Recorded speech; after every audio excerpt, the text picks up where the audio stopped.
આખરે ભારે વરસાદની આગાહી આવી ગઈ। સારા વરસાદ માટે હવે માત્ર 5 દિવસની જ રાહ છે। હવામાન વિભાગે રાજ્યમાં વરસાદને લઈને નવી આગાહી જાહેર કરી છે। હવામાન વિભાગનું માનીએ તો મધ્ય મહારાષ્ટ્ર વિસ્તારમાં હવાના દબાણનો પટ્ટો સર્જાયો છે, જેના કારણે સાયક્લોનિક સર્ક્યુલેશન અને ટ્રફ સક્રિય બન્યા છે। આ સિસ્ટમના કારણે ગુજરાતમાં આગામી દિવસોમાં વરસાદી માહોલ ફરીથી મજબૂત બનવાની શક્યતા છે। હવામાન વિભાગના જણાવ્યા અનુસાર હાલ આગામી 5 દિવસ સુધી રાજ્યના મોટાભાગના વિસ્તારોમાં હળવાથી મધ્યમ વરસાદની શક્યતા રહેશે, પરંતુ 2 જુલાઈના દિવસે રાજ્યના કેટલાક જિલ્લાઓમાં ભારે વરસાદ પડવાની આગાહી આપવામાં આવી છે। સુરત, નવસારી, વલસાડ અને ડાંગમાં ભારે વરસાદની શક્યતા છે, જ્યારે આગામી 3 થી 4 દિવસમાં ચોમાસું ગુજરાતના વધુ વિસ્તારોમાં આગળ વધવાની સંભાવના છે। જો કે દક્ષિણ ગુજરાતમાં હાલ ચોમાસાની ગતિ થોડી ધીમી પડી છે, તો દરિયાઈ સ્થિતિને ધ્યાનમાં રાખીને 1 જુલાઈએ માછીમારોને દરિયો ન ખેડવા સૂચના આપવામાં આવી છે। और डे 6 और डे 7 में गुजरात रीजन में हैवी रेनफॉल की वार्निंग है। और जो डिस्ट्रिक्ट है जहां पर हैवी रेनफॉल की वार्निंग है वो डिस्ट्रिक्ट है सूरत, नवसारी, वलसाड़, दमन, दादरा नगर हवेली और डांग डिस्ट्रिक्ट शामिल है, जिसमें हैवी रेनफॉल की वार्निंग है डे 6 और डे 7 में। નબળા ચોમાસાને લઈ ખેડૂતોમાં ચિંતા, વાવણીની તૈયારી પૂર્ણ પણ મેઘરાજા ગાયબ। હાલ ચોમાસું નબળું જોવા મળી રહ્યું છે, જેના કારણે ખેડૂતો ચિંતામાં મુકાઈ ગયા છે। દક્ષિણ ગુજરાત તરફ પણ વરસાદ ખેંચાયો છે, જેથી જગતના તાતની હાલત કફોડી થઈ છે। સામાન્ય રીતે દક્ષિણ ગુજરાતમાં 15 જૂન આસપાસ ચોમાસાનું આગમન થઈ જાય છે, પરંતુ આ વર્ષે વરસાદમાં વિલંબ થતા ખેડૂતો મુશ્કેલીમાં મુકાયા છે। અનેક ખેડૂતોએ વાવણીની પૂર્વ તૈયારી પૂર્ણ કરી દીધી છે। ડાંગર માટે ધરું નાખી ખેતરો તૈયાર કર્યા છે, પરંતુ પૂરતો વરસાદ ન મળતા ધરું પીળું પડી રહ્યું છે। જો આગામી થોડા દિવસોમાં સારો વરસાદ નહીં પડે તો ધરું નષ્ટ થવાની શક્યતા છે। આવી સ્થિતિમાં ખેડૂતોને ફરીથી ધરું તૈયાર કરવું પડશે, જેના કારણે ખર્ચમાં વધારો થશે અને સમય પણ બગડશે। સુરત સહિત દક્ષિણ ગુજરાતના અનેક વિસ્તારોમાં નાના અને મધ્યમ ખેડૂતો ડાંગર, તુવેર અને સોયાબીન જેવા ખરીફ પાક પર નિર્ભર છે। વરસાદના અભાવે વાવણી અટકી જતા તેમની આવક અને જીવન નિર્વાહ પર સીધી અસર પડી રહી છે। ખેડૂતોનું કહેવું છે કે ખેતી માટે જરૂરી તમામ તૈયારીઓ પૂર્ણ થઈ ગઈ છે, પરંતુ હવે માત્ર સારા વરસાદની રાહ છે। જો ટૂંક સમયમાં મેઘરાજા મહેરબાન નહીં બને તો આ સિઝનમાં ખેડૂતોને ભારે નુકસાન વેઠવવાનો વારો આવી શકે છે। ખેડાના કપડવંજમાં ફટાકડાની ફેક્ટરીમાં બેદરકારીનો બ્લાસ્ટ, આસપાસના મકાનોમાં તિરાડો પડી। ફોન ચાલુ હતો તો બીજો ધડાકો એટલો જોરદાર થયો કે તેના ગોળા ઉડી ઉડીને છે ઘર નતા બાહુદી આવી ગયા। તોરણો બધો તૂટી ગયો, વાસણ બધો ભૂઈ પડી ગયો, ઘરોની દિવાલો બધી હતી તે તરારું પડી ગયું।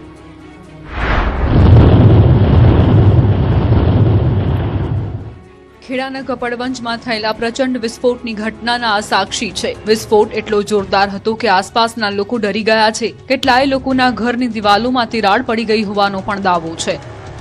દાવો છે કે વિસ્ફોટ એટલો ભયાનક હતો કે તેની અસર લગભગ 10 કિલોમીટર સુધી અનુભવાઈ હોવાનું સ્થાનિકો જણાવી રહ્યા છે। વિસ્ફોટની તીવ્રતા એટલી હતી કે ફેક્ટરીનો કાટમાળ લગભગ 200 મીટર સુધી ફેલાઈ ગયો હતો, જ્યારે ફેક્ટરીમાંથી ઉડી આવેલા કેટલાક પદાર્થો 300 મીટર દૂર આવેલા ઘરો સુધી પહોંચ્યા હતા। ફેક્ટરીથી લગભગ 400 મીટરના વિસ્તારમાં રહેતા લોકોમાં ભારે ભયનો માહોલ સર્જાયો હતો। વિસ્ફોટથી પશુઓ ગભરાઈ ગયા હતા અને બાળકોમાં પણ ભારે દહેશત ફેલાઈ હતી। બ્લાસ્ટ બાદ દૂર દૂર સુધી ધુમાડાના ગોટે ગોટા જોવા મળ્યા હતા। સ્થાનિકોના જણાવ્યા મુજબ આ ફેક્ટરી છેલ્લા 2-3 વર્ષથી ચાલી રહી હતી અને તે ગેરકાયદે ધમધમતી હોવાનો પણ દાવો કરવામાં આવી રહ્યો છે। માહિતી મુજબ સાદિક નામના વ્યક્તિની જમીનમાં મિતુલ પટેલ નામનો યુવક આ ફેક્ટરી ચલાવતો હતો। સ્થાનિકોના કહેવા મુજબ પહેલા 1 અને ત્યારબાદ સતત 2 એમ કુલ 3 પ્રચંડ બ્લાસ્ટ થયા હતા। તેઓએ દાવો પણ કર્યો છે કે 3 વર્ષ પહેલા જ્યારે ફેક્ટરી શરૂ થઈ હતી ત્યારે વિરોધ થતા થોડા સમય માટે તેને બંધ કરાવવામાં આવી હતી। આ સમગ્ર મામલે કપડવંજ કોંગ્રેસ શહેર પ્રમુખ નીતિનભાઈ પટેલે પણ પ્રતિક્રિયા આપતા તંત્રની સંડોવણી હોવાની શક્યતા વ્યક્ત કરી છે। અત્યાર સુધીમાં આ દુર્ઘટનામાં કુલ 6 લોકો ઈજાગ્રસ્ત થયા હોવાનું સામે આવ્યું છે, જેમાંથી 2 લોકોની હાલત ગંભીર છે। રાજકોટના જંગલેશ્વર ડિમોલેશનમાં નાસ્તા અને પાણી બાદ હવે વિડીયોગ્રાફીના બિલનો વિવાદ, સામાજિક આગેવાને ઉઠાવ્યા સવાલ। રાજકોટના જંગલેશ્વર ડિમોલેશનમાં આરએમસીના વિવાદ અટકવાનું નામ જ નથી લઈ રહ્યા। પહેલા કાજુ કતરી, ત્યારબાદ પાણી અને હવે વિડીયોગ્રાફીના બિલનો વિવાદ સામે આવ્યો છે। જંગલેશ્વર ડિમોલેશન દરમિયાન વિડીયોગ્રાફીનું પણ અધધ બિલ મુકાયું હોવાનું સામે આવ્યું. 3 દિવસના વિડીયોગ્રાફીનું કુલ 20 લાખથી વધુ રૂપિયાનું બિલ મુકાયાનો દાવો છે. સૂત્રોનું માનીએ તો વિડીયોગ્રાફી માટે બાલાજી નામની એજન્સીને કામ સોંપવામાં આવ્યું હતું. 3 દિવસમાં 20 લાખ રૂપિયા બિલ પહોંચતા સવાલો ઉઠ્યા છે. બીજી તરફ મનપાએ કાજુ કતરીનું ઠીકરું પત્રકારો પર ફોડ્યું હોવાનો આરોપ છે. મનપા કમિશનર તુષાર સુમેરા દ્વારા આયોજિત પ્રેસ કોન્ફરન્સમાં પત્રકારોને નાસ્તો કરાવાયો હતો, જેનું 150 ડીશનું 34,650 રૂપિયા બિલ મુકાયું છે. જો કે વાયરલ થયેલા ફોટામાં 150 પત્રકારો અને નાસ્તાની ડીશમાં ખજૂર રોલ સહિતની વસ્તુઓ ન દેખાતા સવાલો ઉઠ્યા છે. આ તરફ રાજકોટના સામાજિક આગેવાન પુરુષોત્તમ પીપળિયાએ પાણીના બિલ મુદ્દે પોસ્ટ કરી છે. તેમણે સામાજિક આગેવાન હરિસિંહ સુચરિયા સાથે ટેલિફોનિક વાતચીતની ઓડિયો ક્લિપ વાયરલ કરી છે, જેમાં હરિસિંહ સુચરિયાએ 5,000 બોટલ પાણી વિતરણ કર્યું હોવાનો દાવો કર્યો. સાથે જોઈએ તેટલી બોટલ 2 રૂપિયામાં આપવાનો દાવો પણ કર્યો. મહત્વનું છે કે આરએમસી તંત્રએ આ જ બોટલ 8 રૂપિયામાં ખરીદી હોવાનો દાવો છે. ડિમોલેશન પર થયેલા ખર્ચના બિલ જોઈ સ્થાનિકો પણ ચોંકી ઉઠ્યા છે. બિલને લઈ સ્થાનિકોએ પોતાના મંતવ્યો જણાવ્યા. સ્થાનિકોએ કહ્યું કે ડિમોલેશનના ખર્ચના નામે અધિકારીઓએ ફક્ત ખાધું નથી, પરંતુ જમી ગયા છે. તેમણે કહ્યું કે કોરોના સમયે અમે પણ 45 દિવસ સુધી 2 થી 3 હજાર લોકોને જમાડ્યું, પરંતુ અમારો ખર્ચ માત્ર 7,45,000 આસપાસ હતો અને મનપાએ ડિમોલેશન દરમિયાન 3 દિવસમાં 27 લાખનો ધુમાડો કર્યો છે. સુરતના નાસિરનગર ડિમોલેશન મામલે સ્થાનિકો માટે કરાઈ વૈકલ્પિક વ્યવસ્થા.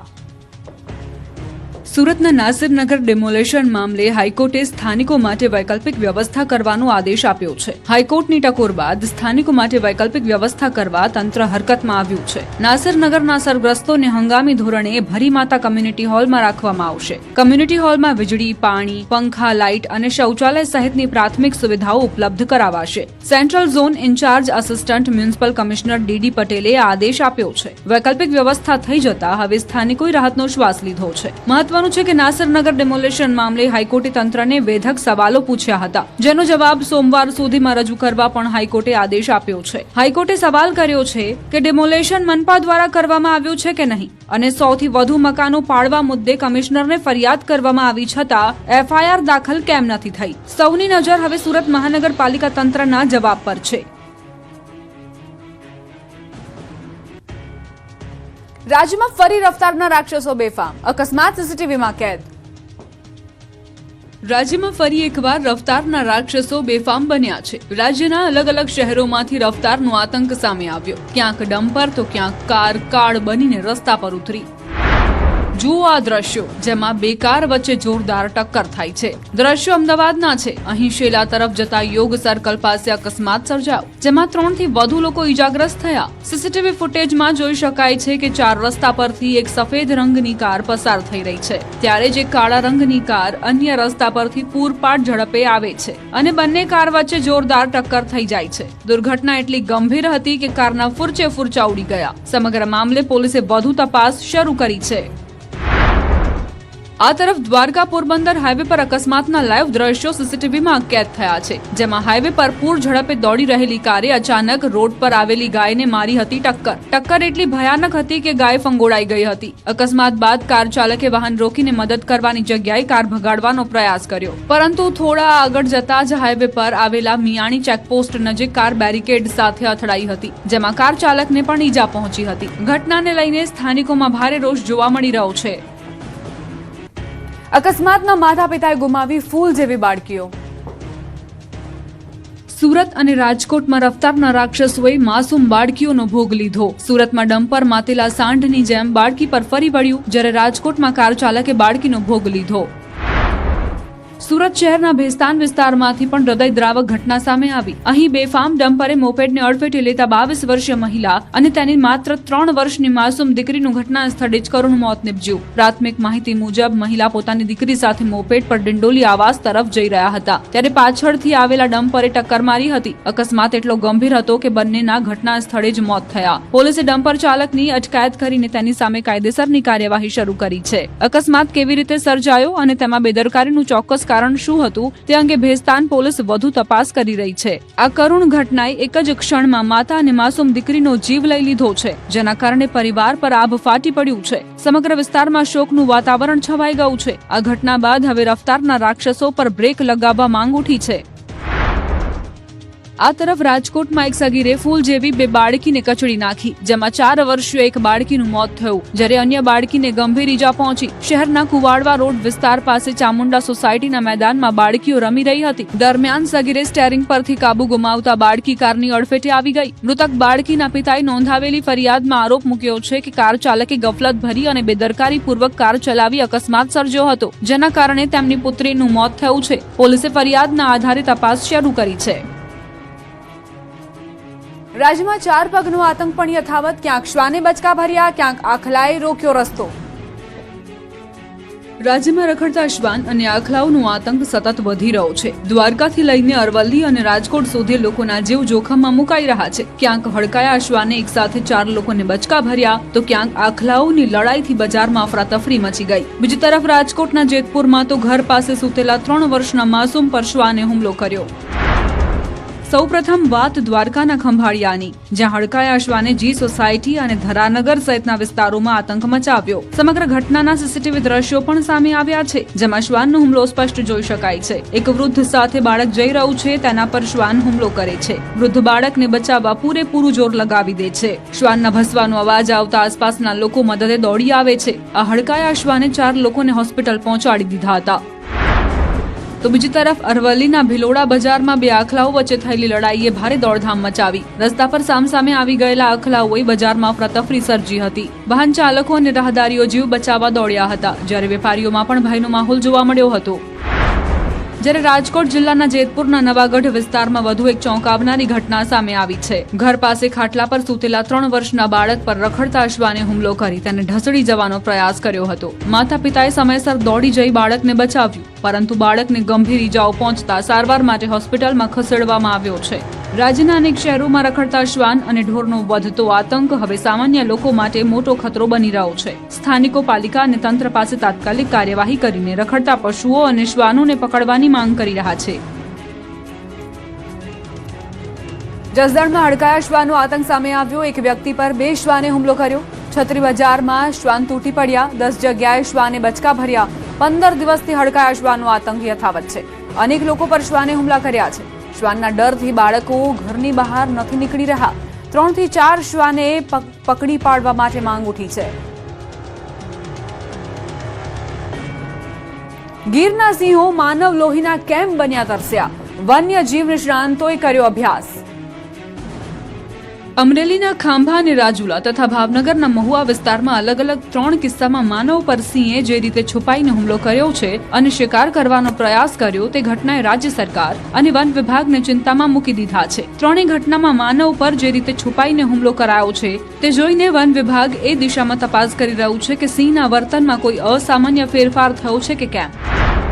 શિકારની પદ્ધતિની દ્રષ્ટિએ આ વર્તન સુંદરવનના વાઘ અથવા દીપડામાં જોવા મળતા હુમલા સાથે વધુ સામ્યતા ધરાવે છે. વન્યજીવ નિષ્ણાંતો પણ માને છે કે એકમાત્ર ઘટનાના આધારે ગીરના સિંહોને માનવભક્ષી જાહેર કરી શકાય નહીં. તેમ છતાં શિકારની નિયતથી થયેલો હુમલો નોંધપાત્ર છે અને તેના વૈજ્ઞાનિક કારણો શોધવા જરૂરી છે, કારણ કે ગીરમાં સિંહોની વધતી સંખ્યા, માનવ વસાહતો તરફ તેમનો સતત સંપર્ક અને બદલાતી પરિસ્થિતિઓ વચ્ચે તેમના વર્તનમાં કોઈ પરિવર્તન થઈ રહ્યું છે કે કેમ તેની તપાસ કરાશે.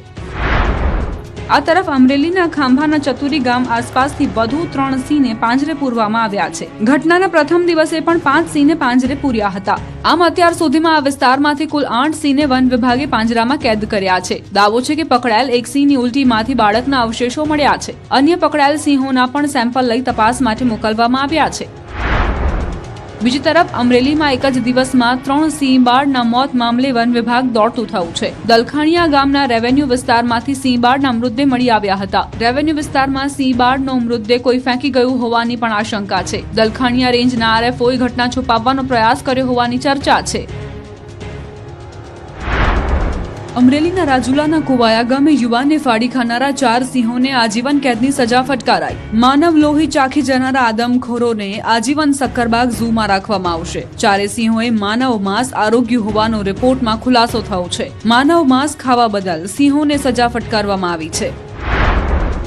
જૂનાગઢમાં સિંહ બાળની હત્યાના કેસમાં તપાસ તેજ બની. મુખ્ય આરોપી 52 ચાવડાને કોર્ટમાં રજૂ કર્યા બાદ 2 દિવસના રિમાન્ડ મંજૂર કરાયા. વન વિભાગે આરોપીને સાથે રાખી ઘટનાનું રિકન્સ્ટ્રક્શન કરાવ્યું. પૂછપરછ દરમિયાન આપેલી કબૂલાત અને ઘટના સ્થળેથી મળેલા પુરાવા એકબીજા સાથે સુસંગત હોવાનું સામે આવ્યું છે. ભારત ટેક્સીનો ગુજરાતમાં શુભારંભ. કેન્દ્રીય ગૃહ અને સહકાર મંત્રી અમિત શાહે ભારત ટેક્સીનો પ્રારંભ કરાવ્યો. ભારત ટેક્સી અંગે ગુજરાત સરકારના મંત્રી જીતુ વાઘાણીએ કહ્યું, ગુજરાતમાં 1 લાખ સારથી ભારત ટેક્સી સાથે જોડાયા છે. ગુજરાતમાં ભારત ટેક્સીના 7 લાખ જેટલા ગ્રાહકો છે. ખાનગી કંપનીઓ ભારત ટેક્સી ચેઇનને તોડવાનો પ્રયાસ કરી રહી છે, પરંતુ ભારત ટેક્સી આની સામે તૂટશે નહીં. વડોદરામાં વાયબ્રન્ટ ગુજરાત રિજનલ કોન્ફરન્સ યોજાશે. 29 અને 30 રોજ રિજનલ કોન્ફરન્સ યોજાશે. GSFC ખાતે કોન્ફરન્સની તડામાર તૈયારી ચાલી રહી છે. VVIPની સુરક્ષા માટે વડોદરા શહેર પોલીસ સજ્જ છે. કાર્યક્રમ સ્થળની આસપાસ 7 એકર વિસ્તારમાં સુરક્ષાને લઈને ઝીણવટભર્યું ચેકિંગ કરાયું હતું. કોન્ફરન્સમાં દેશ વિદેશના ઉદ્યોગપતિઓ લેશે ભાગ. કેન્દ્ર સરકારે 16 જેટલી દવાઓ પર પ્રતિબંધ મૂકી દીધો છે. એન્ટીબાયોટિક, ડાયાબિટીસ અને સ્કિન કેરની દવાઓ પર સરકારે રોક લગાવી છે. દવા માનવ સ્વાસ્થ્ય માટે હાનિકારક હોવાથી તેનું ઉત્પાદન, વેચાણ અને વિતરણ થંભાવી દેવા સરકારે આદેશ આપ્યો છે.